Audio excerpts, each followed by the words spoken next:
Welcome to another edition of Who's Better Baseball. A little bit of a later record for us as I was tied up on Mother's Day. Happy Mother's Day to all of you out there who are watching this stream potentially.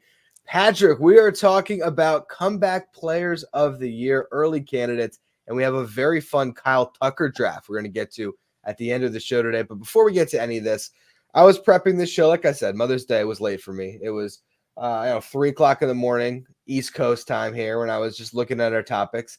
And I just happened, as I'm going through the top pitchers in the National League, I come across Victor Vodnik of the Colorado Rockies. And as a Rockies expert, I am like, who is this Serbian dude? So can you please tell everyone who hasn't been as plugged into the Rockies, who also you can maybe shout out for playing good baseball for the first time this year?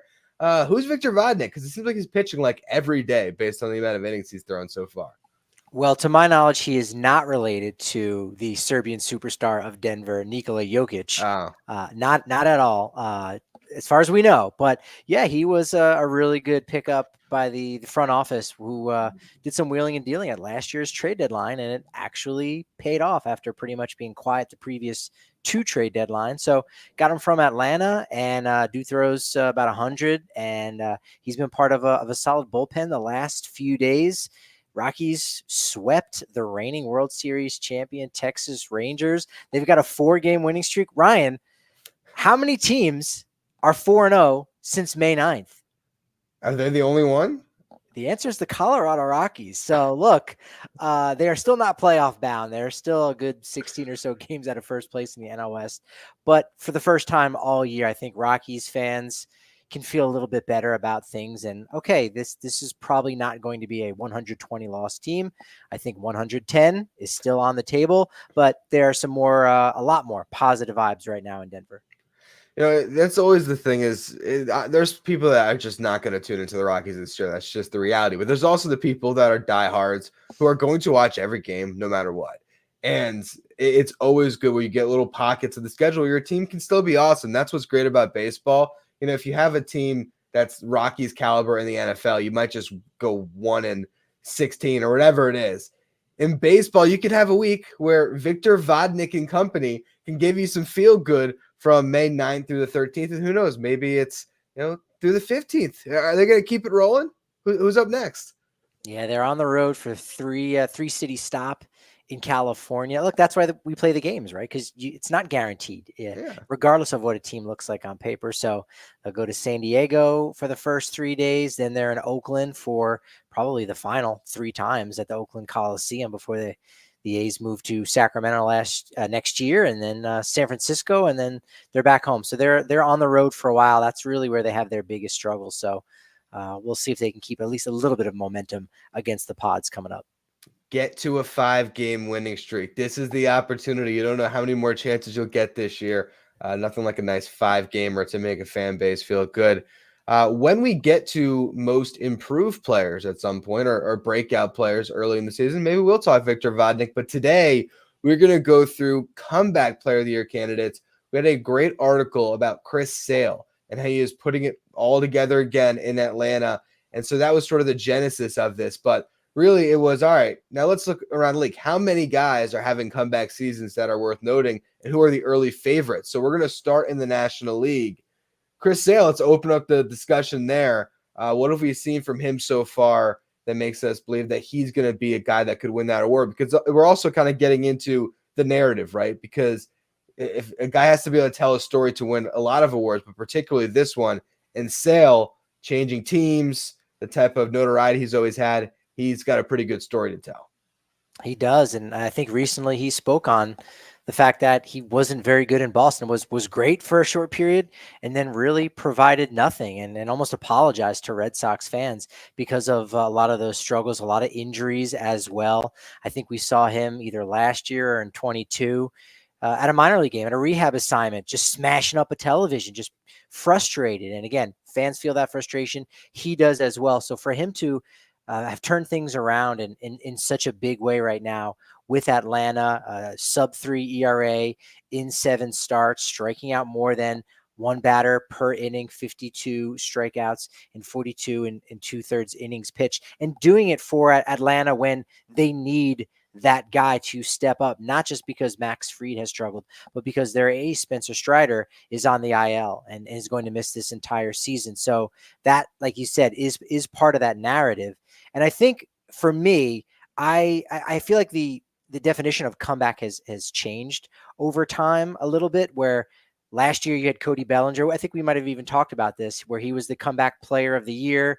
And what did he come back from? Just not being good? When to me, comeback is, getting through injuries, getting through just not being there, right? Like you had something that was getting in your way. And for Chris Sale, he did make 20 starts last year, but over the previous 4 years, from 2020 to 2023, the dude made 31 starts over a 4-year span. So that to me is the true definition of coming back. Yeah, I think for one, as I was going through the list of different players, I think there was some players where it's like, oh, he's having a nice year, but then you have to think, all right, well, they had to have been at a certain level before. There has to be something there coming back too. With Chris Sale, he definitely has that. And then, like you said, it's also trying to then kind of evaluate what exactly it is that they are coming back from if they did have a past that they're getting back to. So I look at his teammate, Max Fried, right? He did have an injury-plagued year last year. But are people going to view one injury-plagued year from a guy who has generally been healthy and also has been very good whenever he's on the mound and say that's more of a comeback story, or Chris Sale, a guy who it's been sort of a years-long saga to get to this point? Because I'll tell you what, I watched Max Fried go 7 no-hit innings against the Mets, and he looked really good. And I think there's a whole other conversation in the future to talk about who's going to be the left-handed ace of this team as we get through this season. But when it comes to comeback player between those two, you kind of think that Sale's got a much better story to tell? I do. And as you said, it has something to do with coming back from something, not finally arriving, right? We even see in our chat here on YouTube, whenever we record these bad boys, we're live. Head over to the Who's Better Baseball channel, where you can leave comments even after we record. But like Jurickson Profar as a comeback player of the year, and sure, this was a guy that was waived by the Colorado Rockies, the last place team in the National League, at the end of last year, and now he's sitting in the middle of that Padres lineup, who's still looking to be a postseason contender.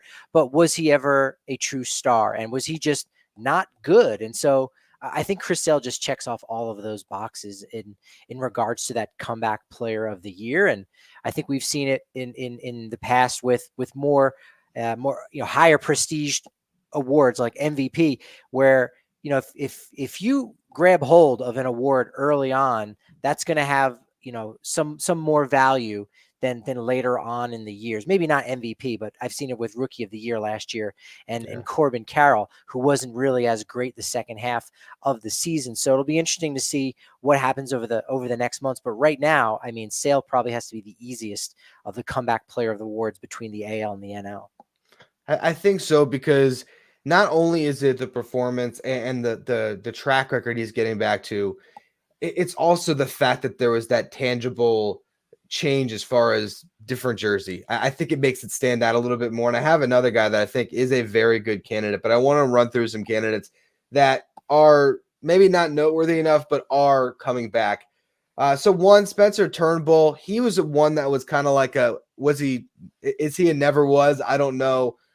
Trevor Williams, look, he's had an unbelievable start to this season in Washington, but again, he might be more of a breakout, even though he's in his 30s. James Paxton, great success early this season with the Dodgers. Let's see him stay healthy. Cal Quantrill for your Rockies. There's a lot of different names, but I think when it comes to guys that can actually compete for this thing, it comes down to a couple of my Mets.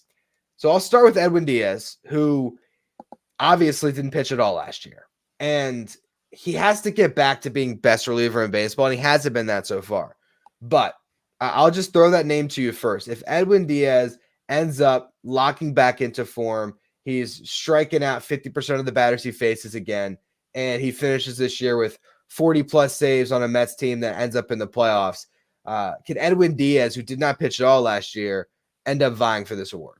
100%. I don't even think it requires even that much. I think 30 plus saves. So maybe he has an IL stint or two, but he's got, that an ERA around 2. He's striking out a ton of hitters again, even if it's a step back from what he was doing in 2022. I think he's that guy, right? He's got that notoriety. He's got the excitement. He's got Timmy Trumpets playing in the outfield. Like, this was a guy that in many ways, like, revolutionized the closer coming into the game. Look, we know about what Trevor Hoffman and Mariano did for a while, but the Mets and Edwin Diaz really leaned into that ninth inning appearance and saying, hey, let's pump up the speakers. Let's do a little bit of a light show. And now every team's got it. I mean, a lot of people were commenting this weekend that Jalen Beeks of the Rockies is getting a light show. Every team gets a light show in the ninth inning now, but a lot of that has to do with Edwin Diaz. And so again, 30 saves, mid or even high 2 ERA, striking out a batter per inning. That puts him back on par with what he was. Not the same par, but like, okay, 2025, we're going to see him be elite again. But to have him come back from an injury that everybody saw, everyone thought was just awful, and the WBC barely even celebrating, that's tragic for a Mets team last year that was supposed to be a contender. So even if they don't make the postseason this year for the Mets, I think Edwin Diaz might end up being the front runner. Right now it's Chris Sale, but Edwin Diaz, I would really like odds on him to go and finish the season as number one.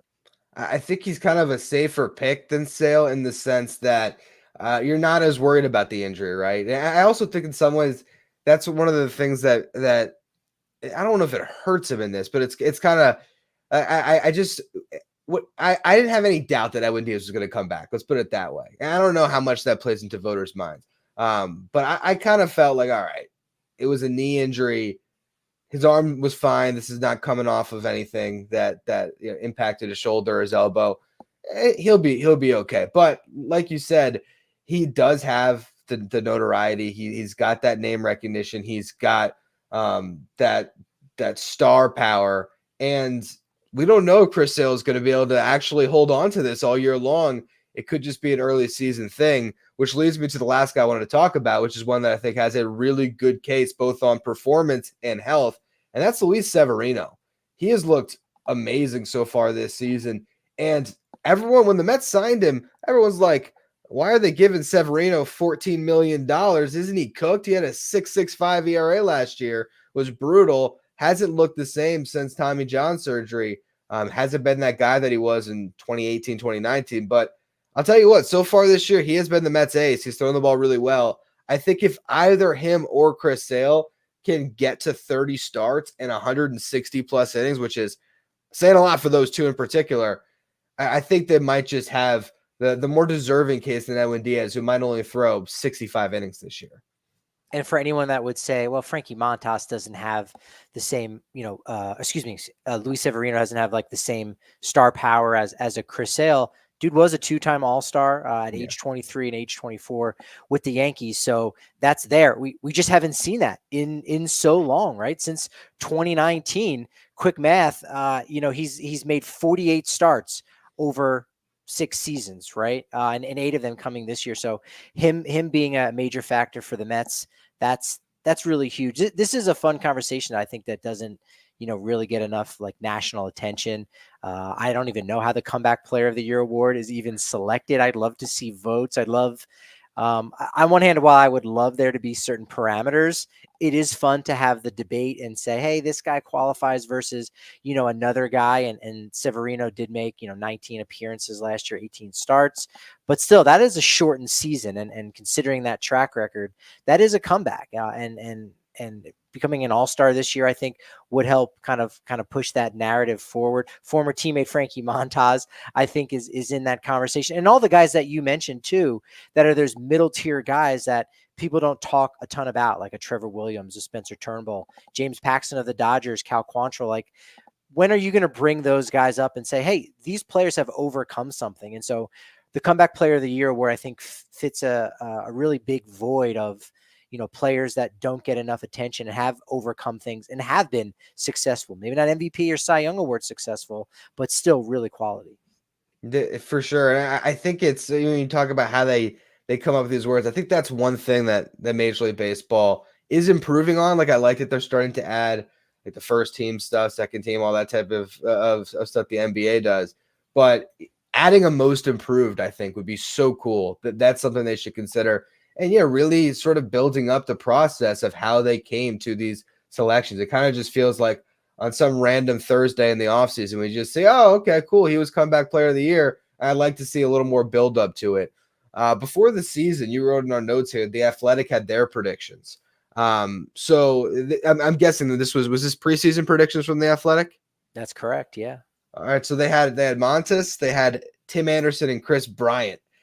How do you think those are going so far this year? I think they might have been maybe 1 for 3 as far as possibilities, because 2 of those look pretty bad right now. Yeah, it would be 1 for 3 right now for sure. Chris Bryant was the dark horse, and I would have guessed he would have put together a decent season, Yeah. being healthy. Not a Chris Bryant, 2017 MVP kind of season, but still a really solid one nevertheless. So he's just had so many serious back injuries. He's going on a rehab assignment this week and down in AAA Albuquerque. So he'll be able to come back, hopefully, provide a little bit of protection in the lineup. But I think it's now at this point where opposing teams know the scouting report and know that he's going through some back pains that's just not going to get better. Even if you were to have surgery, it's not necessarily going to get better. Tim Anderson, decent spot for him in Miami, but he, like Javi Baez, has been one of the worst players in baseball, at least through the first month of the season. So, not a great hit there on their top 3 guys. I think O'Neal Cruz probably should have made that list a little bit. I don't think we've seen him really be the O'Neal Cruz that a lot of people have expected, but missing all of last year would have to put him in that conversation. And then a guy that our channel at Just Baseball knows pretty well, Walker Buehler. I mean, Yeah. Tommy John surgery, and was he going to come back late in the year in the postseason? Ultimately, they decide not, and to see him back in Dodger blue doing big things before going out into free agency this offseason. I think right now he's probably not in the top 3, but keep an eye on that situation because he's still got 4+ months to throw his name in the hat. I think Buehler's a great nod because he's a guy that I think the Dodgers are very cautious with how they ramped him up, and so he could really build that case down the stretch where maybe a Sale and a Sevy start to fall back a little bit, and then here's Buehler on the star-studded Dodgers. Maybe he does end up being, if not their best pitcher, it's some tough competition, but he gets back to that level, and you say, well, man, I mean, hadn't seen him in a year and a half. Here he is. I think Buehler's a good nod for sure. And then you also, as far as what the odds makers are looking at, Jesse Winker, definitely come back. I mean, man, he looked like he was going to be done for his career last year. Good start to his season. And then Rhys Hoskins coming off a lost year as well. I think those are always sort of the default guys. The guys who didn't play at all are probably the ones that should get sort of the first look as being the comeback players when they can get back to their past glory on that first year off an injury. Yeah, I would agree. Cody Bellinger winning the comeback player of the year last year, again coming back to relevance after a really bad 2022 season, but there really weren't a ton of other candidates that are in that group that you just mentioned there, Ryan. The injured player that are coming back, they're overcoming, right? Something that an impediment in their way. Fernando Tatis Jr. was really the only one that you could have said missed the entire season in 2022. Ronald Acuna Jr. maybe even make the case because he was banged up at the start of that year. So I'm kind of okay with that. But there are so many candidates, as we just kind of highlighted, that were hurt and have come back from those injuries versus guys who weren't good last year, like a Dylan Cease or maybe even Hunter Green. And you say, okay, they've bounced back, but bouncing back is different than coming back and overcoming an injury. Yeah, no, I agree with you 100%. It's going to be a really crazy race to follow, honestly, to see how these guys kind of hold up and who can ultimately be there. I feel like this is one, too, where the answer right now, as we're talking in May, we could throw 15 guys into the ring. But when you get down to the nitty-gritty at the end of the season, there'll be 2 or 3 that'll really kind of establish themselves atop it. And we'll be back here in, let's see, what, 4 months maybe to talk this over again and figure out who the best candidate really is. Moving over to the American League, I thought that this wasn't going to be as interesting because I went through the NL candidates like, man, it's a good potential race. Then I went through the AL names and I'm like, man, there's a lot of guys here. On the performance side and injuries, even Tyler O'Neill, Salvador Perez. Those are two guys who are off to great starts. Dalton Varsho, Jeremy Pena. There's a lot of ways to go with it on the hitter front. So let's start there in the American League. Which of those hitters is kind of jumping out to you as a guy that deserves this early recognition to be a name to watch in this race? This one's harder because the names that you listed were guys who just weren't good last year, right? And I would, even some of the names that I would prefer that are overcoming an injury, they still aren't established yet, right? Like Yeah. that's just part of the aches and pains of the early part of your career. So Logan O'Hoppe in LA doing big things. He was a guy that actually I had picked as my Rookie of the Year award candidate last year. So that's something, but still, who's Logan O'Hoppe to, I think, maybe the average baseball fan? You'd say the same thing with the Pasquatch, Vinny Pasquantino. He's another one of those guys. Or Casey Mize, who we love we love spreading the love for the American League Central and NL Central guys. So Mize coming back, but still didn't have much of a pedigree before this. I think Jeremy Pena would probably be a good one because after that phenomenal rookie season, whereby he's an MVP candidate there through 2022, the Astros win it all, and he's at the forefront there, and you say, wow, Carlos Correa, who, and he just steps up in a major way. He plays 150 games last season, but is just irrelevant, just really struggles at the plate in a major way. And he was still solid overall, but he never reached that next step I think that a lot of people were expecting. So good season in 2023, but definitely a step back. Maybe not even a sophomore slump, but I do like what Jeremy Pena has been able to do to push the Astros, keeping them from out of the basement in the AL West. They're still struggling, but I think that could be part of that his narrative to be AL Comeback Player of the Year if he can continue to contribute offensively. Jeremy Pena was what I wanted to talk about too, because I infamously on this show said I would take Jeremy Pena over Bo Bichette last year, which looks better. I mean, right now, hey, not as bad of a take. It was in reference to the fact that I liked him as a shortstop compared to Bo Bichette, who I thought would move off the position at some point. But Jeremy Pena's hitting 340, and at some point, you start to look at some of these seasons that the Astros are getting, and you're like, okay, yeah, they're a good team, man. So what's going on? Because Kyle Tucker, as we're going to talk about later, great start to his season. Jose Altuve, great start to his season. Alex Bregman, okay, that might be one of the reasons here. He's really struggling. But yeah, they've gotten some really good contributions up and down this lineup. And to see Pena hitting this well, we know he's not going to bat 340 this year, but is he going to hit 290 and give you Gold Glove defense at shortstop? Who knows? That really can be a huge development for them long term. I think ultimately you look at Jeremy Pena and you say, all right, his 2022 season, he hit 22 bombs, but his WAR was around 3, and last year it was around 3, and he played 150 games. So I don't know if he came back from enough to be considered, like you said, like what he's still establishing himself. It's almost as much of a breakout season as a comeback season. I think Casey Mize was an interesting one you threw out there because he came back from 2 brutal injuries, but then there's, okay, what level were you at before? So how much do you take that into account? I think when it comes to the injuries, he's certainly had to overcome a lot. And then I would wonder too on Salvador Perez. I mean, he's a guy that has such a name recognition to him. And if the Royals continue to be this team to follow, I feel like Salvador Perez is a guy that we have to keep our eyes on because I could see him getting a big voter turnout just because of how popular he is. If it wasn't for Cody Bellinger and the numbers that he put up last year, winning the award, I would have said, Ryan, he hit 23 home runs and had 80 RBI last season. How could Salvador Perez be coming back? But again, the precedent was set with Cody Bellinger, and Perez is on pace for, close to maybe a 30 homer, 100 RBI season, helping lead the Royals back to relevance there in the American League Central. So that certainly is plausible. Yuki Matsui in our chat, probably not the real Yuki Matsui. He's got to get ready for a game. Saying Mark Canha as a candidate. You could speak on this as a Mets guy. I think right now his numbers are probably similar to what he did last year. It's just maybe more appreciated in Detroit than it was with the Mets last year. So I don't see a big improvement there. But look, he's been a part of that Detroit team that's a step forward.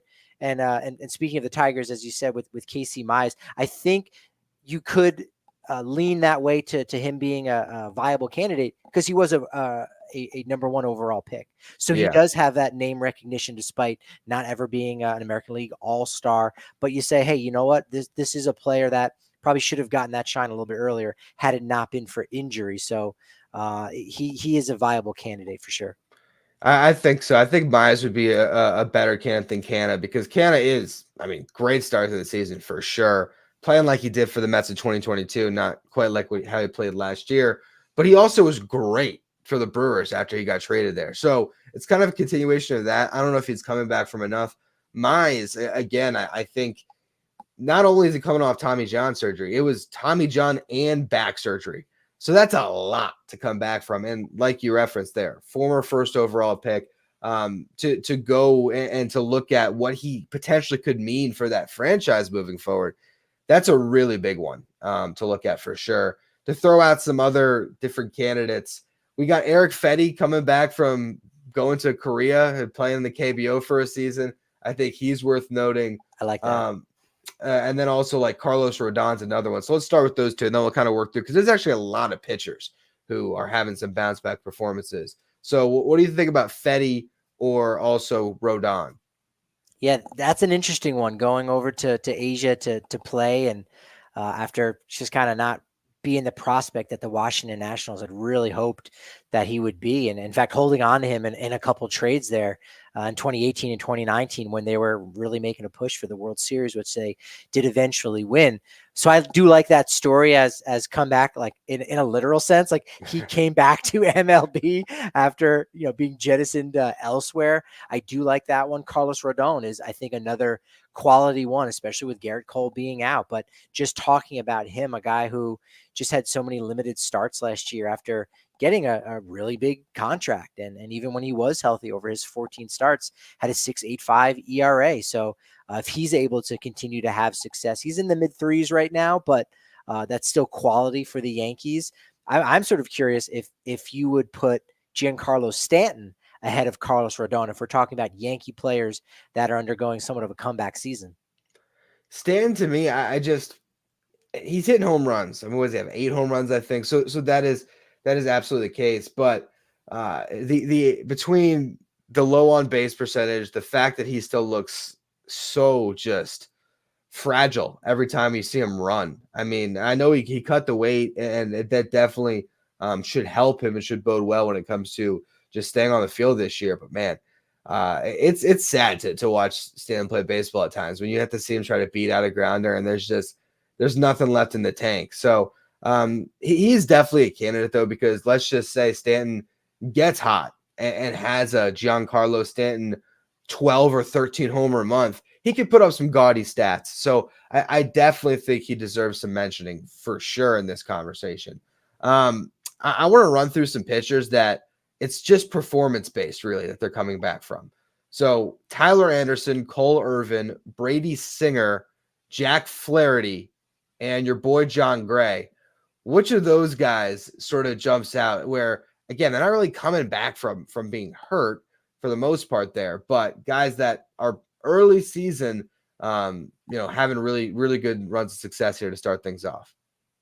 I think John Gray could be a very interesting candidate. I think Cole Irvin has more of the story of a guy who struggled and was in the bullpen for much of last season with the Orioles, so his success has been great. But John Gray being this first pick by the Rockies, the 3rd overall selection that year, and getting out of Colorado and actually catching up with him over the weekend, talking a lot about the pressure that he's put on himself. He still does that. I can remember our guy Kevin Henry talking with some of the Rangers in the clubhouse when he was there covering one of the postseason series, and it might have even been Dane Dunning saying like, "Hey, John can be really hard on himself, and he doesn't need to be. He's one of our big guys." So he puts that pressure on himself, and being a franchise saving draft pick, a guy that a lot of pressure was put upon him, and I think he felt every bit of that, and struggling in the 2018 wild card game.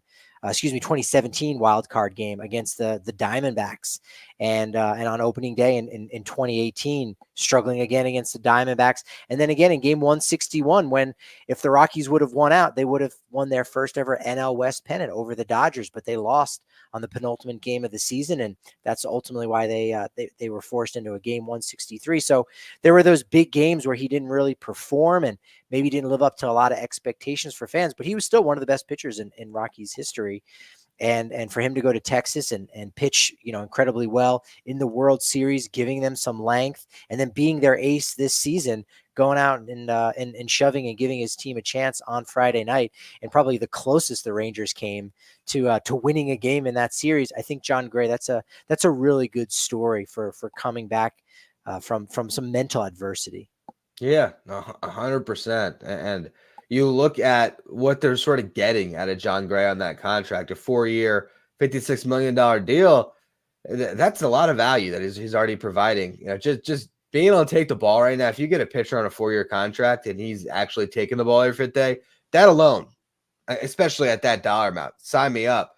But this is a season where we had a lot of doubts about that Rangers rotation in the first half. Who was it going to be? Nathan Eovaldi was obviously who we all were expecting. All right, he can hold down the fort.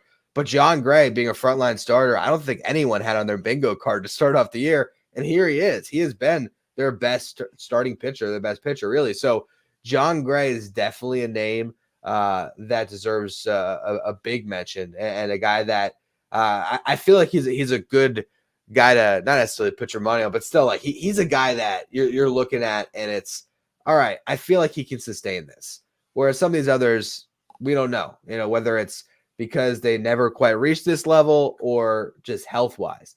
I do want to give another kind of shout at Jack Flaherty, because we had a great article. So I want to encourage you all to read that at justbaseball.com. Look up Jack Flaherty, Just Baseball. You can find it. And our guy Clay Snowden, who wrote it, was talking about how, Flaherty has really optimized his mix. He's added some velo again, being able to throw that fastball up in the zone. His breaking balls have been much better this year. And all of a sudden, he's got a mix that's working for him, had a 14 strikeout game. And this is a guy that dealt with injuries. Last year, he was healthy, but did not pitch well, particularly after he got traded to Baltimore. And now he's gone to the Tigers, which is like this new, I think free agents are going to start to flock there. Great ballpark to pitch in, good pitching coach. Go over there, spend a year, boost your stock. I guess Michael Lorenzen didn't get the contract at the end of it, but he certainly pitched well last season. Jack Flaherty is another guy that I think can absolutely win this award. Yeah, this is a player that finished 4th in the Cy Young Award voting in 2019 in his age 23 season. And he said, oh boy, this guy is going to be very expensive when he finally hits free agency. Wouldn't be surprised if there were some conversations with the Cardinals trying to extend him and say, hey, this is the guy that's going to lead the way, the Cardinal way, after Wainwright's gone. He's that next generation. And then it fell apart for him, had some healthy seasons, but, was really banged up, and, went to Baltimore last year, and still didn't really work out for him with a winning franchise. So for him to do that in a year that, he wasn't very good last year, but the previous 3 seasons were spent a lot on the injured list. So I think he's one of those guys where you might make an exception for and say, well, he was never an all-star, but he was a name that was discussed a lot as being a young ace, and didn't really come together for him, but it is now in Detroit. Yeah, he's a guy that has always, when you look back to that top 5 finish, there's always been that sort of what if with Jack Flaherty. And it felt like last year, all right, he's just not going to get there. Now we're seeing it, and we'll see if he can sustain it. That's the thing with all of these pitchers we're talking about. You almost are able to buy into a hitter a little more. Like if I had to actually lay my money down, I might just say, all right, I'll go Tyler O'Neill, because I'm maybe less concerned about his ability to not only stay healthy, but keep the performance at that top level. But I think Flaherty is a really interesting name in this conversation. Looking at your athletic preseason predictions you pulled here, Royce Lewis, hurt again. Trevor Story, hurt again. And then Carlos Rodon, we already talked about him. He's got a chance. So I guess that's their batting average right there. It's when you do a preseason comeback player of the year piece, you're probably going to bat about 333. Yeah, no, for sure. Yeah, Lewis and Story had started off the season great, and he said, Yeah, "Okay, hey, those look like good picks." So that just makes it even sadder in a way. You say, "Hey, yeah. these are comeback players who've have to come back from some physical adversity and being on the IL, and they go back on the IL, and you don't know when you're going to see them again." That's rough. That's really rough to see. I think the Twins, speaking of Royce Lewis, they've got two candidates, which I think you can make a case for depending on how well their full season goes. But I think Carlos Correa and Byron Buxton could Yeah. possibly fit in that category of guys who've had injuries that they've had to overcome them. Yeah, I would say Correa is right along that Bellinger build from last year, right? If he has a good season where he gets back to all-star levels and could even maybe sneak an MVP vote in by the end of the year because he just gets back to being Carlos Correa. And his numbers are very good early in this season. So definitely a good shout out there. We should have done this on the NL side. So if anyone's watching the broken up version of this on YouTube, go back and we'll put the pieces together on who our picks are going to be. But let's pick for the AL first. You have to pick one. Who do you think is going to be the comeback player of the year? And then we'll circle back and finish off the NL video. Man, I think the American League is harder than the National League, but I'm going to go with Carlos Rodon. Going back to the conversation that we had earlier in the show, you have to have a name. You have to have some recognition and superstar like status. Rodon certainly has the contract, and for him to finally play that way after a banged up season, a frustrating season last year, I think that puts him head and shoulders above the rest. I'm going Carlos Rodon for AL Comeback Player of the Year.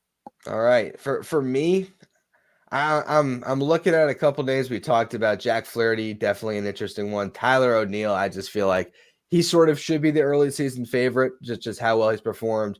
But I don't necessarily trust that to hold up. I think it's the guy we just talked about at the end there. I'll take Carlos Correa. I think he's a guy that can have that Cody Bellinger run this season. If he can stay healthy, I think Correa can show everyone just how good of a baseball player he still is. NL side, I'm going to start first. I don't want you to take my guy. I got Luis Severino. How about that? I think Luis Severino is absolutely legit. I've loved what I've watched so far, and I think that's the thing for me. I've seen every pitch that Sevy has thrown, and I believe that this is absolutely real, and he has came back from a lot. Who is your pick on the National League side? Well, it's probably not going to be a lot of fun to say Chris Sale, but I think it's Chris Sale, right? Like again, Atlanta, New York. Look, we got the rivalry going. But no, I think it is Chris Sale. I think he's figured out a couple things, and I think he understands that his value is so much more to his team when he's on the field, even if he's only at 75%, or even if he has to pitch a little bit more subdued. He's going to do that because again, that adds so much value to Atlanta right now because they're struggling in the pitching department a little bit and are almost thin. So providing that length over the course of the season is worth a lot more than again ratcheting up that radar gun and striking out a ton of guys, being a little bit more efficient. I think he's learned that now in his older age, and like a lot of left-handers, look, they age sometimes like a fine wine. And so I don't think it would surprise any of us if maybe this offseason he got a 3 or 4 year deal, maybe 3. But if he pitches 5 more years in the bigs at a really high level, again, he's figured out a couple things. So I'm going to take Chris Sale as my National League Comeback Player of the Year award winner. That makes me nervous talking about Chris Sale having a sustained run because I could see him being Charlie Morton 2.0, but coming from the left side for Atlanta, where it's just a guy that keeps on signing. I mean, those kind of 1 year deals, they just keep tacking them on. They already did kind of restructure Sale's contract and made it super friendly for them. It was already friendly with the money that the Red Sox were kicking in. But yeah, Chris Sale being able to sustain this, that's going to mean a lot to the Braves moving forward, particularly with Max Fried potentially on his way out after this season. We'll see what happens in free agency. And of course, Spencer Strider being out for the rest of this year, obviously with the TJ, and not sure exactly when he comes back next year. Typically, we're looking at second half when a guy gets hurt at the beginning of the season. So, yeah, I think Chris Sale is definitely the front runner, and that's why we open there on the National League side. Now, we had a lot of fun doing a draft. So you gave me a topic like, all right, who's Kyle Tucker better than? So why don't we just actually spin on this and do a draft? It's not going to be as head-to-head as our last draft. And for anyone who didn't catch that, we drafted the top shortstops in baseball under 25. My team was way better than Patrick's because I drafted 6 players and he only had 5. But go back and watch and see how that all unfolded, because I suck at snake drafts. And so again, for my sake here, Patrick, we're gonna go 1-1 as we're basically trying to figure out how many players in baseball are actually better than Kyle Tucker. This is a guy that is underappreciated around league circles. We don't talk about him enough. But what we're going to try to figure out today, is he a top 10 player in baseball, top 15, top 20? So we're going to go through it before we start to get to names. I just want to kind of leave the floor to you to talk about Kyle Tucker and why people don't appreciate him enough, because the stats tell a pretty staggering story of how good this guy has been. He's been living in the shadow of Alex Bregman, Jose Altuve, even Yordan Alvarez, who I think is a flashier player and has had greater postseason success than him. So he's 4th on the depth chart there. You got Carlos Correa, who was around there in an early part of his career. You swap him out for Jeremy Pena. That's a great story. So he's just a quiet guy kind of going about his business there in Houston and putting up some serious numbers. If you go back to the start of the 2021 season, he has been one of the best players in the game. Again, at only 27 years old, he of players since 2021, age 27 or younger. Look, he's got the most RBI. That puts him ahead of Juan Soto, Austin Riley, Alvarez, Rafael Devers. Like he's been one of the best players, one of the most consistent players. Again, just not flashy on a team that has some flashier players. And, you know, he wasn't there for the sign stealing scandal in the same way that so many other guys were. So again, he's not getting even that negative attention. So Kyle Tucker is just purely underrated, and dig into the numbers and you will see that he ranks since the start of the 2021 season amongst the best players in the game. It's funny you mentioned the sign stealing thing, because I actually remember when I first was sort of made aware of Kyle Tucker, and it was 2019 at the deadline, and we knew the Astros would be shopping for some pitching. And at the time, as a guy that was hosting a daily podcast in the Mets, my first year doing it, I was sort of looking at trade fits, and I said, man, if the Mets can nab Kyle Tucker for any of, at the time, it was this weird situation with Marcus Stroman where Bernie Van Wagenen traded for him, and he was like, we control the market. We can either trade a guy with 2 years of control, 3 years of control, 1 year of control. We got it all, whether it's Zach Wheeler, Noah Syndergaard, or Marcus Stroman. He didn't trade any of them. But I was looking at Kyle Tucker like, man, get that guy. Obviously, the Astros knew what they had. It did not even put him on the table for anybody, I'm sure. And yeah, he has just evolved into this guy that doesn't get talked about enough. And I hate to just keep on leading into my Mets side of things, my Mets brain here, but he reminds me a lot of a guy that I'm about to write about, which is Brandon Nimmo, where I said on my podcast this year, I said Brandon Nimmo is the best hitter on the Mets, and we don't talk about it enough. And you look at his stats this year, and yes, the batting average isn't going to pop out, but Brandon Nimmo is impacting the baseball in a way that very few hitters are. Actually, funny enough, if you look at the top 5 in expected WOBA, which is expected weighted on base average, Kyle Tucker and Brandon Nimmo are in the top 5 this year.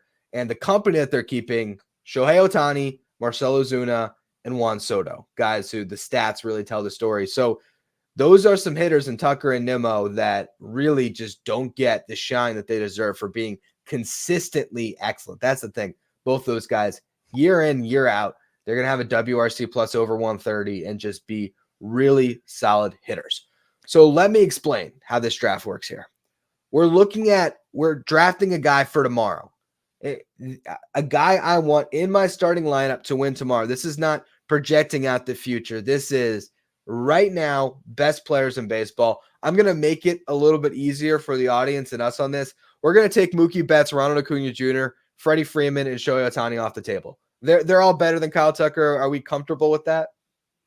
Oh, absolutely. Yeah, I don't think anyone would debate that. I mean, first off, I don't even know if we made a strong enough case for people to say, wait, still, who is Kyle Tucker? I think a ton of baseball fans, if you're listening to this, you do know who Kyle Tucker is. You just might not realize that, again, since his first full season, first 162 game season with the Astros in 2021, dude is 12th in home runs in all of baseball. He's 4th in RBI, and he's got 75 stolen bases. So nobody with more home runs than him on that list has more stolen bases than him. So he's doing everything right. But yeah, Shohei, Freddie, Betts, the LA trio, and then Ronald Acuna Jr. Yes, we know that those four guys are you're picking them over Kyle Tucker for sure. Absolutely. And I'll also say, like, right now, I guess if you really were to boil it down and say, who would I rather have in my lineup, Marcell Ozuna or Kyle Tucker, because of how good Ozuna has been offensively? Someone can make a case there, but we're looking at the complete package. And Ozuna's a DH. Kyle Tucker gives you a great glove in the outfield as well. We want someone that's helping us out across the board. Ohtani, yes, is a DH, but Ohtani is Ohtani. That's different. So he's clearly become the best hitter in baseball. There's no doubt there. So now let's draft. We're going to go back and forth here. And this is where I think we can start to have some debates. I'll lead us off here, and maybe we can kind of touch on a couple guys that we've talked about. We'll see if you'll go along the same lines of me. Bobby Witt Jr. I would say Bobby Witt Jr. is a guy that right now, tomorrow, I want to win a baseball game. Give me Witt at shortstop over Kyle Tucker. I would not say that. And I think we've established how big of a Bobby Witt Jr. fan I am. Is he worse than Kyle Tucker? No. But I wouldn't definitively say he's better. I can see the case. It's debatable. But for me, they're kind of on par with one another. There's a loose framing of like, yeah, maybe he's a tiny bit better. But for me, I don't know that I could definitively say that. But I do get it, right? Especially when you go back and look at the last two seasons of what Bobby Witt Jr. For me, definitively better. And I don't think it's by a ton because we've made the case of why Kyle Tucker has been so good. But I'll go with Aaron Judge of the New York Yankees, doing a decent job out there in center field. 63 home runs aside, still, a marquee player that when healthy, that's where the concern is in there, right? Where and maybe that's not fair to say health is a concern because if there wasn't that dumb fence at Dodger Stadium that he would have ran into last year, he might not have had those same concerns. But I'm gonna go with Aaron Judge as being definitively better than Houston's Kyle Tucker. You had a better draft pick than me. You did. I'm going to take 6 guys in this draft, though. Just keep in mind. Yeah, I'll find a way. I'll just own that, and I'm literally right now what I'm doing on our notes. I'm kind of clearing out the clear cut candidates because I want to circle back to some of these. So because I said Witt, I'm going to build off of that and let you take the follow up to Judge next here because I think that might be where you go, but maybe you go somewhere else. I also would take Gunnar Henderson. So I think those two shortstop, in my eyes, have been, or tomorrow, if I had to win a baseball game, I'd rather have those guys playing that premier position at shortstop in the way that they have really evolved as overall offensive studs over Kyle Tucker. But we can revisit both of them because I think it's pretty much the same conversation on Witt as we're going to have with Gunnar here and Kyle Tucker. Well, I think that's fair. I what you're saying with Henderson, because when we did our shortstop draft, the third pick was Elly De La Cruz, and we said that was like the top 3. Those were the guys that were in the elite field of 25 or younger. Yet look a little bit deeper, and you say, well, Elly De La Cruz doesn't have that same track record that Bobby Witt Jr. and Gunnar Henderson. And that's the thing about, young superstar players is, wow, they're great. They're fantastic. Where do they rank? You got to give a little credit for the guys who've been doing it for a lot longer, who have been kind of doing it more than just one season. Witt Jr. and Henderson absolutely have been doing it for 2 years now. So you say, oh, okay, you can rely on that. They're past their sophomore slump. You can rely on that same production, that same defense at a premier position. So I feel like that makes sense. Whereas Elly De La Cruz, I don't think he's earned that respect just yet. Going back to the Yankee I would have to say Juan Soto in that group of players that I would rather have. Now, Tucker's got the better glove, but still Juan Soto with what he's able to do also from the left-hand side, I would say he is also, I would rather have him more than Kyle Tucker right now. So I agree with you for sure on Soto. I was hoping that's where you went with it because I think we talked about this briefly on the last show where I said I was kind of kicking around my head. Who would I rather have, Kyle Tucker or Juan Soto? But then I looked at the numbers and they pretty much have had a similar length of time in the big leagues. And Juan Soto's got like a career WAR over 30. Tucker is more in like the 20 range. So Juan Soto is just so ridiculously special as a hitter that I agree we can put him ahead. And I think that if we're kind of building out in our head, okay, where does he fit? I would say that gives us 6, right? So it's the first 4 I mentioned, and then Judge and Soto that are pretty definitively, I'd say, we take them over Kyle Tucker. And then if you got Witt and Gunnar, that would push him closer to the end of the top 10. But I think there is definitely debate there because I'm not mad at you at all for saying you'd rather have Kyle Tucker over those 2 guys because the track record is a little bit longer. So with my next pick, I'm going to go track record. Francisco Lindor. Francisco Lindor, to me, consistently is a 6-win player in baseball. Now, if I said for a singular game, as I kind of threw it out there, but even if we're just looking at more as a season type thing here, who's going to finish this year with a better WAR total? In my eyes, and look, there is definitely Mets bias. I'll own it. I still think Francisco Lindor, because of how great he is defensively, will ultimately be the more valuable player by the end of this season. Yeah, going back to the start of the 2021 season, Tucker 18.7 wins above replacement according to Baseball Reference. Francisco Lindor 15.3. But I think in Fangraphs it's reversed, right? Fangraphs actually likes Lindor a little bit better than Kyle Tucker. I'll check on that real quick because I was looking for mine at just basically last year and this year. And Kyle Tucker, to his credit, last year, this year, I think is better because I'm assuming it's mostly, I think they're close. I think it was primarily due to what we've seen so far this year. So you're looking at 2021 to 2024? Correct, yes. Okay, so yeah, you got Lindor. Actually, no. It's pretty much a dead heat. Kyle Tucker 17.1, Lindor is 17. So Tucker slight edge, but again, I'd imagine that's primarily because this season Lindor hasn't quite done. You got Tucker already sitting at a 2.3 FWAR. Lindor, I don't even know. I think he's at like 1. So he's grabbed a 1.5 basically this year on Lindor. I'm fine to throw that in the debatable category too. I really am. All right, how about this? Francisco Lindor, the previous 2 seasons, finished 9th place in NL MVP voting, right, and won a Silver Slugger last year. So that's going in his trophy case. So 2 9th place finishes over the last 3 seasons. Last 2 years for Tucker. Last year he was 5th in MVP. So again, BBWAA, the voters are aware of how good he is. 2022, only 15th. Did get some votes in 2021 as 20th place in AL MVP. Tucker also won a Silver Slugger last year, won a Gold Glove in 2022. So again, for me, and again, some of that construction is like you're going hard on the shortstops. Like again, that is a premier position where again you can't find guys like that. Where you can find the corner outfielders like a Kyle Tucker, but definitively, I don't even know that I have got anybody else that I would draft right now. The debate is Austin Riley, who, looking at wins above replacement, does have an extra win over Kyle Tucker, so he definitely deserves some accolades there. Marcus Semien actually has a lot more, close to 4. He's been such an underrated player, was 3rd in American League MVP voting last year. You know, plays second base as opposed to that shortstop position, but the dude posts. In fact, I think he's got, well, he doesn't have a consecutive game streak, but he did lead the all baseball with 161 games played in 2022. So pretty much almost every year he's leading the league in games played. So there's that quality that I think there's probably plenty of general managers out there that would put Marcus Semien, above that. And I probably should give that consideration, but because he's a little bit older, right? He's 33 years old.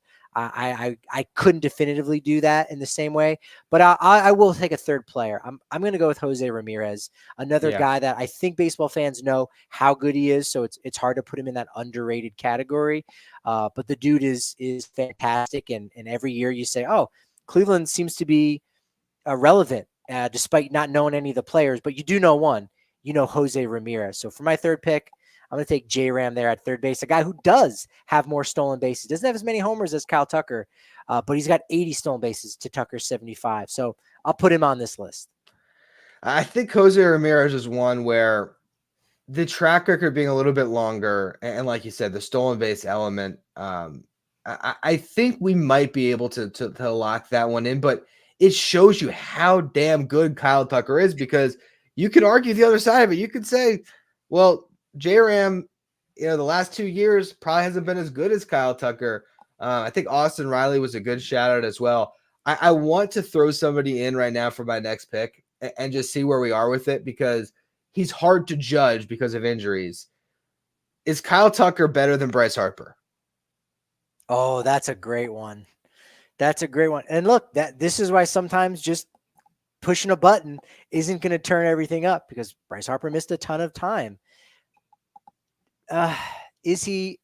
No. Look, wait, what was the question? Is Harper better than Tucker? Tucker better than Harper? I can't say one is definitively better than another. They're kind of in a similar class, but I think you could make the case that Tucker is better than Bryce Harper.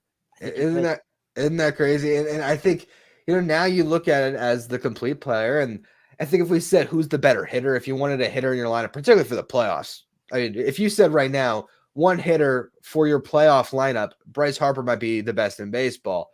But he's playing first base now. He's not, playing the outfield anymore. He's not in right. I think that does change things a little bit. And then that's where it gets really tough, because there's at this point, I'm almost just trying to throw names to try to find anyone that's much better than Kyle Tucker. And I feel like we have sort of found, like, you could say Kyle Tucker is the 7th best player in baseball and make that argument. You could make that argument. You could say, well, Gunnar and Witt are better. You can say Lindor is better because longer track record, or Jose Ramirez is better. But when you look at the last 2 or 3 years, Kyle Tucker is, in my eyes, kind of squarely top 10. Yeah, if you're thrown in that the positional part of it, like you said, a lot of those shortstops, you got to give them somewhat of an edge. I think same is true for Corey Seager. If you throw in the postseason conversation, two-time two-time World Series MVP winner, doing it in both leagues, which is a rarity. I think Adley Rutschman, gets in that conversation as well for what he's able to do at catcher. Maybe Julio Rodriguez, but premier position at center field, right? So like there are guys I think on Tucker's level, and it's all about that perspective, right? But the conversation is who's better? Not a lot of guys. Not a lot of guys. Not at all. And J-Rod's a great mention too, because I think anybody, if they were saying, all right, who would I take for the next 10 years? You're taking Julio Rodriguez. He's sort of that default answer because he's supposed to be next up. But last year we saw a little bit of a mixed bag from J-Rod. He ended up having the numbers by season's end. This year he's struggling again. And if you were to tell me the next 3 years, who would I take right now?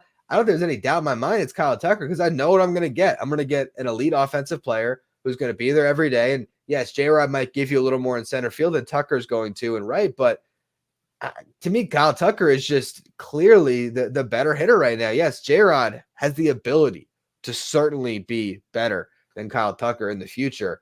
But right now, I don't even think there's a debate in my eyes. Like today, Kyle Tucker is better than Julio Rodriguez. He's 27 years old. Like, yeah.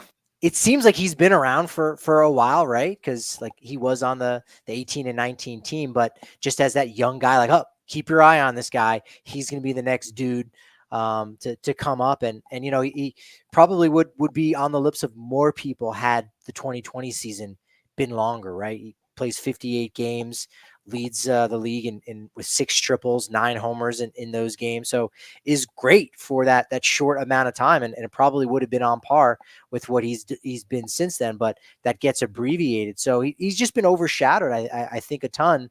1 homer short last year, reaching 30. Otherwise, that would have been 3 straight years of 30 homers, 8 RBI short of reaching 100 RBI in 2021. Otherwise, that would have been 3 consecutive years of 100 RBI. So I think there's a lot of teams out there that are obviously very aware of him, and a lot of fan bases are gonna start to become more aware of them when they realize, hey, this guy's going to be a free agent at the end of next year. Maybe my team can pick this guy up, right? I mean, I don't know that they're going to be looking to trade him if the Astros continue to struggle because of that, a possible ability to extend him going forward. Maybe the shorter term guys are more likely to get dealt, but nevertheless, I think a lot of people this season are going to really wake up to how good Kyle Tucker is, how valuable he is. and exactly how much money he might make in free agency next offseason. 2 off seasons, really. Yeah, I am fascinated by that part of this. How much money does he make? And I'm looking right now to see if I can find his agent. I'm just curious. Is Yeah, he he's on the not board? Scott Boras. He's I not a didn't think he Boras was guy. Boris. I wasn't sure if he was CAA or who he was. But yeah, you look at Kyle Tucker and you think about a guy that'll hit free agency at what? That'd be after his age 28 season. So before that number of 30. So he's going to be a 20-year-old free agent, 29 years old, but he has that too in front of it where he can get a 7-8 year deal. And he's going to have the case to make 30 million plus. Why not? He is that good of a player. To kind of complete this thought exercise, I'm looking through. So what me and Patrick were looking at here is, I had the F4 leaders and I think I had the top 20, and I'm sort of eliminating guys off. So Ketel Marte has been great. No, I'm not putting Marte over Kyle Tucker. William Contreras, great these were the last 2 years that I was looking at, 2023, 2024. He has been better by F4. I'm sorry, I'm not taking Contreras over Kyle Tucker. So that gives us, and let's see, Corey Seager. I think too many injuries. And if he had started this year, great. Okay. But he's struggling right now. I wouldn't take him over Kyle Tucker either. Yeah, for sure. I think age is a concern in this debate. And again, it's if you're talking about 10 years, that's a different conversation than just the next 2 years. Are you talking about, getting a guy at the trade deadline? Well, then you go, well, I don't know that there would be anybody that any team would want more than a shortstop with a postseason pedigree as a Corey Seager, right? Looking at it from that perspective. But bottom line is, no matter which perspective you're looking from, no matter how you want to shift things around and look at it. I mean, Kyle Tucker is one of the best players in baseball that no one is giving enough credit to. Not at all. Not at all. Also on this list, Isaac Paredes, I just want to say his name because it's like, how is he in the top 20 in F4? But he is. Fernando Tatis Jr., we're not putting him over Kyle Tucker. Corbin Carroll, there's some struggles there, not enough track record. His teammate, because here's the thing about Kyle Tucker. He gets overshadowed, I believe, by Jose Altuve or Yordan Alvarez. But let's actually just start there. Even Alex Bregman.